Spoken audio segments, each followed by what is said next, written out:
अच्छा जी, मैं दोबारा एक बार एक्सप्लेन करके आगे करने लगा हूँ। अच्छा बेटे, कैंटर इंटरसेक्शन की आपको थ्योरम की समझ आ गई। कैंटर इंटरसेक्शन थ्योरम क्या होता है? कैंटर इंटरसेक्शन थ्योरम ये होता है कि हमारे पास एक मीट्रिक स्पेस हो एक्स, वो कंप्लीट होती है कब?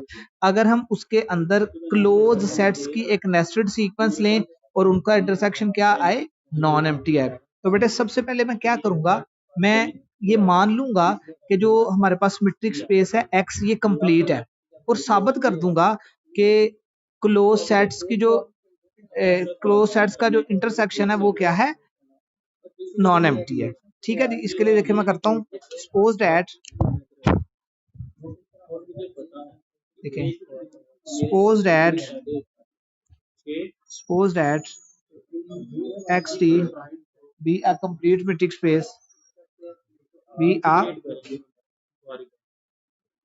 Complete metric space.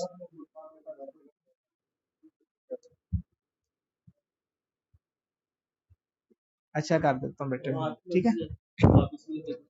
अच्छा जी, सबसे पहले बेटे मैंने मान लिया कि एक्स एक कंप्लीट मैट्रिक स्पेस है। अब मैंने क्या करना है, मैंने खुद से एक क्लोज सेट्स की नेस्टेड सीक्वेंस लेनी है, खुद से लूंगा मैं, और एंड पे साबित कर दूंगा कि उनका इंटरसेक्शन क्या है? नॉन एम्प्टी है।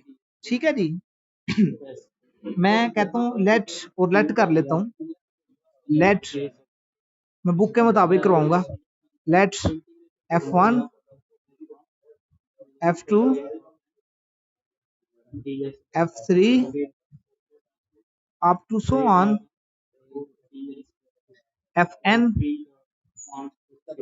Fn plus 1 be a nested sequence, खुद से मैंने ले ली, be a nested sequence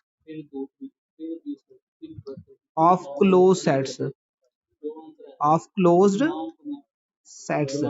मैंने ये क्लोज सेट्स की नेस्टेड सीक्वेंस खुद से ले ली है, और अब मैंने साबित करना है कि इसका इंटरसेक्शन क्या हो जी? इसका इंटरसेक्शन नॉन एम्प्टी है। बात समझ आया जी बेटे? अब मैं क्या करता हूं, अब मैं एक सीक्वेंस लेट कर लेता हूं। मैं लेट करता हूं एक सीक्वेंस, इसके अंदर से, इस नेस्टेड सीक्वेंस के अंदर से एक छोटी सीक्वेंस लेता हूं इस तरह की कि x1, x2, x3 up to so on xn plus 1 such that. मैंने ये सीक्वेंस कैसे ली है? इस तरह मैंने सीक्वेंस ली है कि जो x1 है वो कहां से आ रहा है?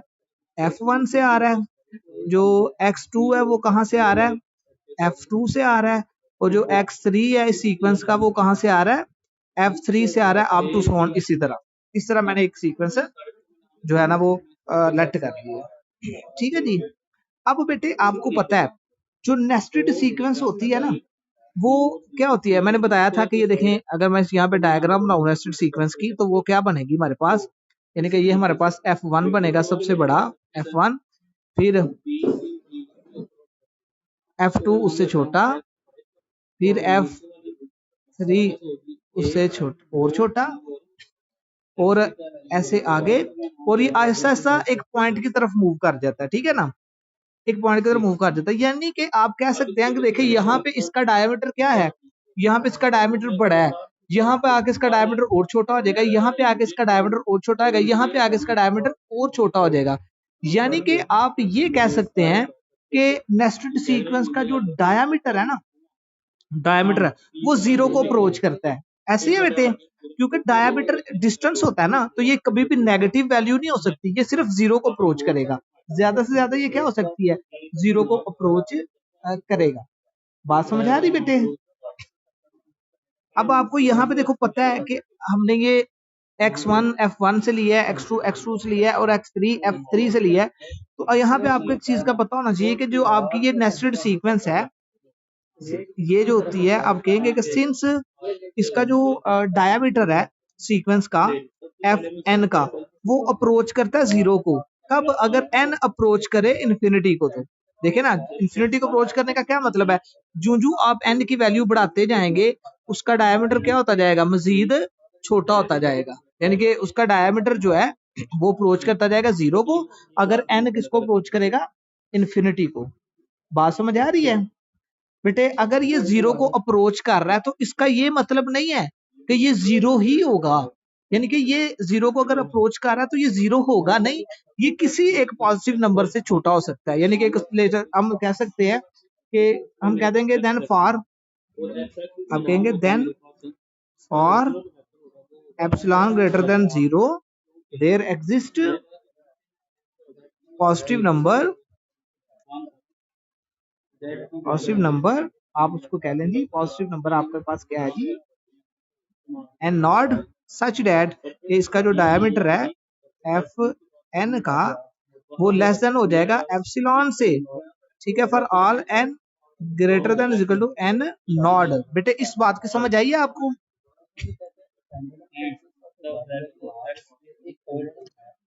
बेटे इस बात की समझ आई है कि नहीं आई? अब देखिए ना यहाँ पे मैंने कहा है कि हमें पता है नेस्टेड सीक्वेंस का मतलब ये है, जो जो आप नंबर बढ़ाते जाएंगे उसका डायमीटर जीरो की तरफ अप्रोच करेगा। अब बच्चे कहेंगे सर जीरो की तरफ कैसे, नेगेटिव की तरफ तो बेटे वो जा नहीं सकता, क्योंकि जीरो से आगे तो नहीं जा सकता, क्योंकि ये डिस्टेंस होता है और डिस्टेंस कभी भी नेगेटिव वैल्यू नहीं होती। और ये जीरो को अप्रोच करने का मतलब है ये जीरो होगा नहीं, लेकिन जीरो को अप्रोच करेगा। अगर ये जीरो को अप्रोच कर रहा है तो इसका मतलब क्या है कि ये जीरो नहीं है, लेकिन ये किसी पॉजिटिव नंबर से फिर कम होगा। हम कह सकते हैं कि ये जो स्मॉल पॉजिटिव नंबर से क्या होगा, ये लेस होगा। बेटे यहां तक कोई प्रॉब्लम है आप तो मुझे बताएं जी। बेटे यहां तक कोई प्रॉब्लम तो नहीं? ओके जी, ओके जी।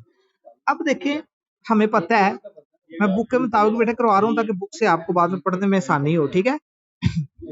सिंस आपको पता है कि हमारे पास एफ एन है, हमारे पास जो एफ एन है इज अ नेस्टेड सीक्वेंस। ये क्या है हमारे पास? नेस्टेड सीक्वेंस है, नेस्टेड सीक्वेंस है, यानी कि ये हमारे पास नेस्टेड सीक्वेंस है। हमें पता है कि एफ एन जो है हमारे पास ये नेस्टेड सीक्वेंस है। तो अगर मैं इसमें क्या करूं, सो फार अगर दो मैं नंबर ले लूं जी बेटे,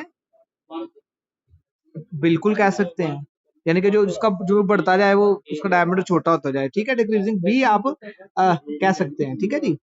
अगर देखें आप दो नंबर्स लेते हैं बेटा m और n, ग्रेटर देन ले लेते हैं आप n नॉट से, यानी कि n नॉट से आप दो बड़े नंबर लेते हैं, यानी कि अगर ये दो नंबर बड़े हैं तो अगर मैं इनकी सीक्वेंस बनाऊंगा तो ये बेसिकली इससे छोटे बनेंगे। यानी कि देखो ना, अगर नंबर बड़ा है तो वो छोटे नंबर्स का क्या होगा, सबसेट होगा।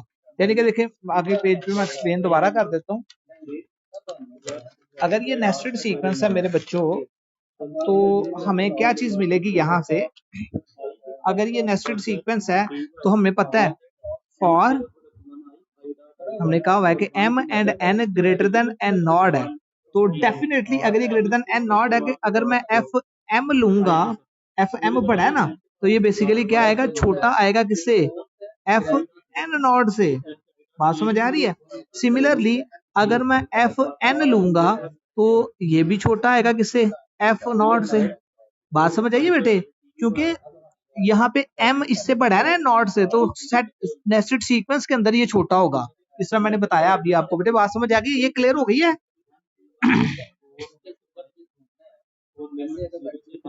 जी ठीक है।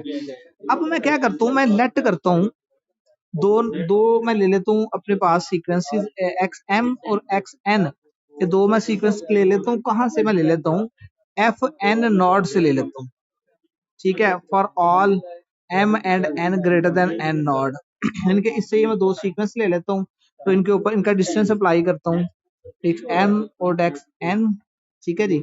ये लेस देन हो जाएगा अपने, देखें मेरी बात सुने, ये हमारे पास कोई भी देखें, ये हमारे पास कोई भी दो डिजिट्स हैं, कोई भी दो नंबर्स हैं, हालांकि सीक्वेंस है, कोई भी दो नंबर्स हैं, इनका जो डिस्टेंस है वो बेटे ज्यादा से कितना होगा, ज्यादा से ज्यादा इसके सुप्रीमम से बड़ा नहीं ना हो सकता। बात समझ आ रही बेटे? जो एफ एन नॉट है, ये जो हम दो डिस्टेंसेस के अंदर से मैंने दो पॉइंट्स लिए हैं, इनका जो डिस्टेंस लिया है ये क्या हो सकता है, ये इसके सुप्रीमम से बड़ा तो नहीं ना हो सकता, ज्यादा से ज्यादा सुप्रीमम का इक्वल हो जाएगा, यानी कि ये ज्यादा से ज्यादा हो जाएगा इक्वल किसके, supremum of X and Y. यानी कि यहाँ पे एक्स एंड वाई कहाँ से आ रहे हैं, एक्स एंड वाई कहाँ से आ रहे हैं, एफ एन नॉट आ रहे हैं। बेटा ये पॉइंट अगर क्लियर नहीं है आपको तो आप मुझसे पूछ सकते हैं। देखें एफ एन नॉट में से मैं 2 पॉइंट ले रहा हूँ ना, इन दो का जो डिस्टेंस है वो इसके सुप्रीमम से तो नहीं बढ़ सकता। बात समझ आई है कि नहीं आई यहाँ तक? बेटे आ गई है ना कि नहीं आई? बेटे बता दे नहीं आई जी इकरा। ठीक है जी। तो अब देखिए ये जो सुप्रीमम है एक्स एन का, ये क्या होगा हमारे पास, ये ज्यादा से ज्यादा क्या होगा, ये जो होगा ना, ये इसको हम ये जो सुप्रीमम होता है ये किसकी डेफिनेशन है, ये बेसिकली डायमीटर की डेफिनेशन है। ये क्या होगा, एक्स एन का डायमीटर होगा। और हमने ये कहा हुआ है कि जो एक्स एन है, यहाँ पे देखें हमने कहा होता है जो डायमीटर है तमाम के तमाम जो नेस्टेड सीक्वेंस का डायमीटर वो लेस देन किससे है, एप्सिलॉन से है। ठीक है जी। यहाँ पे हमने कह दिया कि जी ये एप्सिलॉन से लेस है, यहाँ से हमें पता चला कि ये लेस होगा किससे, एप्सिलॉन से। तो यहाँ से पता चल गया कि फिर डेफिनेटली ये जो डी एक्स एम है तो डी एक्स एन है ये भी लेस हो जाएगा किससे, एप्सिलॉन से, for all M and N greater than N naught. तो बेटे यहाँ पे देखें क्या नजर आ रहा है कि ये कौन सी, ये किसकी डेफिनेशन बन गई है हमारे पास, वेरी गुड। आप कहेंगे कि this is Kashi sequence, Kashi sequence नजर आ रही है हमें, ये काशी सीक्वेंस की डेफिनेशन बन गई है। तो आप कहेंगे this is Kashi sequence in x, यानी कि ये एक्स की काशी सीक्वेंस बन गई है। और एक्स क्या है हमारे पास, एक्स इज कंप्लीट है। इकरा अगर एक्स कंप्लीट है तो काशी सीक्वेंस क्या करेगी, एक्स के अंदर कन्वर्ज नहीं करेगी। अगर देखिए यही कंप्लीट की यही डेफिनेशन है कि उसके अंदर एक काशी सीक्वेंस हो तो उसी के अंदर कन्वर्ज करेगी। डेफिनेटली हम कह सकते हैं कि हमारे पास, देन आप कह सकते हैं अगर एक्स कंप्लीट है तो देन एक्स एन जो है ये कन्वर्ज करेगी एक्स को एक्स के अंदर, एक पॉइंट को कन्वर्ज करेगी एक्स के अंदर। बात बेटे समझ आ रही है?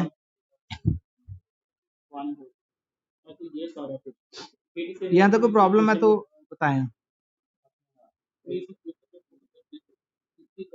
क्या बेटे, एक्स एन एक्स को ये सीक्वेंस है ना हमारे पास, ये एक्स एन ही सीक्वेंस होती है ना हमारे पास। ये मैंने बेटे ऐसे इधर उधर लिख दिया हुआ है, आप ऐसे भी लिख सकते हैं, ये एक्स एन इधर लिखें एक्स एन इधर लिखें, काशी सीक्वेंस की डेफिनेशन है ना। बात नहीं समझ आई आपको बेटे? नहीं बेटे अगर कोई कंफ्यूजन है तो बेटे आप पूछ सकते हैं जी।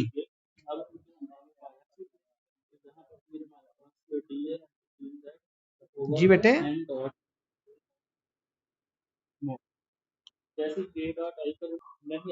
अब यहाँ पे हम देखेंगे कि हमारे पास जो सीक्वेंस थी वो ये थी कि F1 ग्रेटर देन है, F2 ग्रेटर देन है, F3 ग्रेटर देन है, F4 up to so on.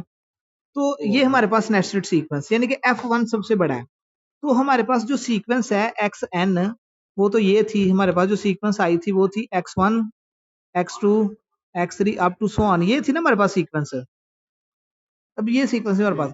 अच्छा ये सीक्वेंस कहाँ होगी, ये सीक्वेंस कहाँ होगी, यानी कि इसके अंदर पहली टर्म शामिल है ना, देखें इसके अंदर पहली टर्म शामिल है। तो ये सारी सीक्वेंस कहाँ पड़ी हुई है, क्योंकि हालांकि आपको पता है ये टर्म कहाँ से आ रही है, ये F2 की है, ये किसकी है F3 की है, ये किसकी है ये XN की है, ये किसकी है XN प्लस की है। लेकिन हमें पता है जो F1 है वो सबसे बड़ा है। F1 क्या है जी सबसे बड़ा है, यानी कि ये तमाम की तमाम X1 वाली टर्म है ना, तो ये तमाम की तमाम टर्म किसके अंदर होगी, आप कहेंगे देन आप कह सकते हो then the term, then each term, then आप कह सकते हो ईच टर्म, बाजार गौर से सुनिएगा, each term of X N, यानी कि इस एक्स एन की ईच टर्म किसके अंदर है, इन F1 के अंदर है। इसकी ईच टर्म यानी कि इसकी हर टर्म किसके अंदर है, F1 के अंदर है। हमें नजर आ रहा है बेटे क्योंकि F1 हमने सर्कल बनाया था कि F1 सबसे बड़ा सेट था हमारे पास।